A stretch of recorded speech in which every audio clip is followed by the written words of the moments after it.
మనుషుల చెవులట దురద చెవులుగా మారిపోయినాయట. వాళ్ళు ఏం ఏర్పరచుకుంటారట? వాళ్ళకిష్టమైన బోధకులను.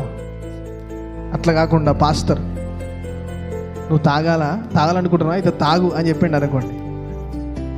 అప్పుడు ఆ మాట మనకి ఎట్లా వినబడుతుంది? అమ్మో నా చెవుల నుంచి నేను ఇంటుంది నిజమేనా? దురద చెవుల గల వారికి ఏమి ఇష్టం అంటే వాళ్ళ దురాశలకు సపోర్ట్ చేసే మాటలు, వాళ్ళ ఆశలకు అనుకూలమైన మాటలు వాళ్ళకి కావాలి. అలాంటి బోధకులను వాళ్ళు ఏర్పరచుకుంటారు. మీకు డబ్బులు వస్తాయి అనే సేవకులు కావాలి.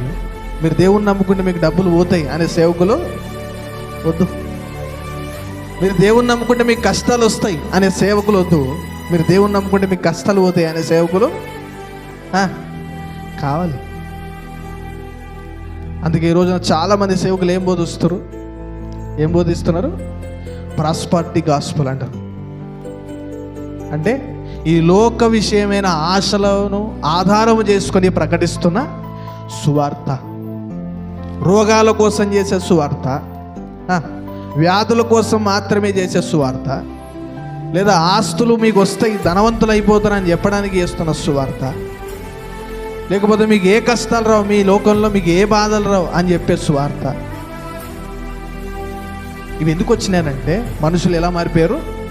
దురద చెవులు గలవారుగా, సత్యం చెప్తే అర్థం చేసుకోలేని చెవులుగా, హెచ్చరించే మాటలు చెప్తే అర్థం చేసుకోలేని చెవులుగా.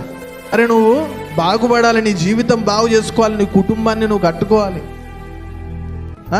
నీలో ఉన్న చెడ్డ అలవాట్లు మానేయాలి, నువ్వు దేవునికి దగ్గరగా బ్రతకాలి అనే ఈ మాటలు వినబడుతున్నప్పుడు ప్రజలట ఏం మూసుకుంటారట? వాళ్ళ చెవులను మూసుకుంటారు.